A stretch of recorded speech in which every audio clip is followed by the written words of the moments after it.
menino para a escola. Agora, que tipo de informação, aí já vamos falar de solidariedade, né, de trabalho de conjunto. A federação, via associações, pode dar às mães e às famílias de pessoas com síndrome de Down. Isso. É neste momento em que a associação entra, né? Nesse momento em que a associação entra, então, levando as associações... As associações, né? Onde quer que ela existe no país todo. Você tem ideia do quantitativo de quantas associações existem no país inteiro? A gente tem mais de 100 associações por esse Brasil todo. Em todos os estados? Temos, em todos os estados. Né? Então, é neste momento que as associações entram, porque é assim, quando você tem um filho com síndrome de Down, eu digo isso por experiência própria, você vai atrás. Você procura informação porque você fica meio perdido mesmo, né? Se você não tem acesso, como a gente tem aqui, você tem informática, você tem livro, você tem mas quando você não tem, você procura. Eu ouvi falar que aí no próprio hospital, você procura informação no hospital, tem algum lugar de pessoas que trabalham com pessoas com síndrome de Down, e essa informação chega através da associação. A associação faz esse trabalho voltado para a família, vai atrás, vai nos hospitais, faz um trabalho. Existem algumas associações que fazem um trabalho mesmo de dar informação para o profissional inicial para que ele dê aquela primeira notícia para aquela mãe. Porque é uma outra coisa importante, essa questão de você saber, do profissional dizer para aquela família que aquela família tem um filho especial. Essa primeira notícia tem que ser dada de uma forma muito especial, né? Não pode chegar para o seu filho, você tem um filho que não vai crescer, vai ter um filho que ele não vai desenvolver muito, seu filho vai ter pouco tempo de vida. Porque não é verdade também. Não é verdade, não é verdade. Então, a gente tenta conscientizar, inclusive esses profissionais, levando essas primeiras informações para o médico, para o enfermeiro, para aquelas pessoas que estão em volta daquela mãe, para que deem aquela informação de uma forma correta, de uma forma segura, para aquela mãe se sentir segura, né? Para aquela mãe se sentir mais tranquila, né? Porque deve ser difícil para algumas famílias.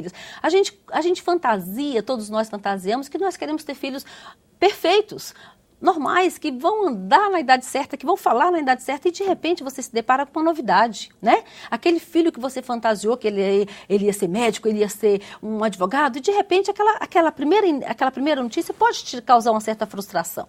Né? Porque evidentemente tem limitações. Exato, né? A princípio você já pensa, dependendo da forma como você recebe essa notícia, você pode ficar muito frustrado. E isso causa essa dificuldade, esse luto, essa falta de aceitação, essa dificuldade no aceitar aquele filho diferente. E vocês da federação, no dia a dia, comunicam aos profissionais tem algum tipo de troca de informação com os profissionais da área para que esse tipo de comportamento seja adequado? Isso, a gente tem tentado fazer isso. Nós estamos, inclusive, elaborando uma cartilha para os profissionais.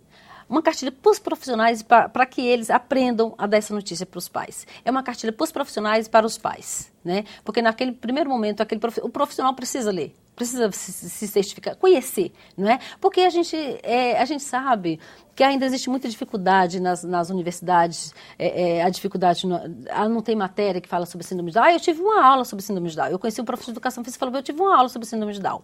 E ele vai trabalhar com a população que ele vai se deparar com um profissional, com a pessoa que tem a síndrome de Down, né? Então é importante que o profissional se sensibilize também com essa cartilha. Ele lê a cartilha e essa cartilha seja passada para os pais. É uma ideia nossa que a gente já falou com o Ministério da Saúde e a gente está empenhado em fazer essa cartilha dessa primeira notícia. Porque a gente acha muito importante como é dada essa primeira notícia para esses pais que vão ter um filho, não com síndrome de Down, só com síndrome de Down, mas com algum tipo de deficiência, um tipo de dificuldade. Vocês já colocaram essa primeira cartilha no site da federação, não? Não, a gente não colocamos ainda porque ela está em fase de elaboração.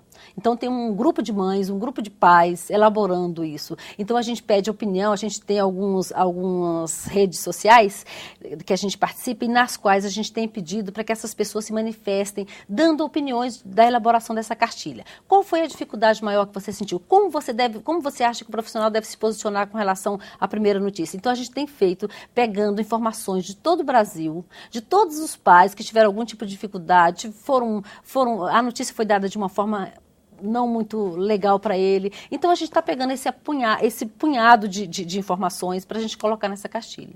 De qualquer maneira, eu preciso que nós não fiquemos devendo o site da federação, que você fale, por favor. Sim. Então a nossa federação é www.federação.org.br. www.federacal.org.br. federacaldown.org.br. ficou faltando o down, né? Isso. www.federacaldown.org.br. Você deve estar tendo a informação aí no nosso letreiro ali. Certinho. Lourdes, eu queria que você falasse também de uma denúncia que está ficando cada vez mais frequente das escolas públicas ou não, que é mais grave ainda, se recusando a receber alunos com síndrome de Down. Infelizmente, a gente ainda encontra escolas que se omitem dessa responsabilidade de receber a pessoa com a deficiência intelectual. Algumas ainda, com esse tempo todo, ainda se dizem despreparadas, né? A gente sabe que isso já vem de um processo longo e que as pessoas não querem se profissionalizar, não querem se capacitar. Eu sinto que é assim. E algumas escolas, inclusive, cobrando. Sim, em algumas escolas particulares nós temos denúncias sérias de que existem muitas escolas particulares que elas cobram efetivamente para o pai a participação de uma segunda pessoa para ficar cuidando daquele aluno, para dar assistência para aquele aluno, como se aquele aluno necessitasse tanto dessa assistência. Não é bem assim. A gente sabe que a pessoa com síndrome de Down, ela tem alguma limitação, ela tem alguma dificuldade. Em tenra idade, obviamente, isso vai acabando, né, na medida em que vão crescendo, vão se desenvolvendo.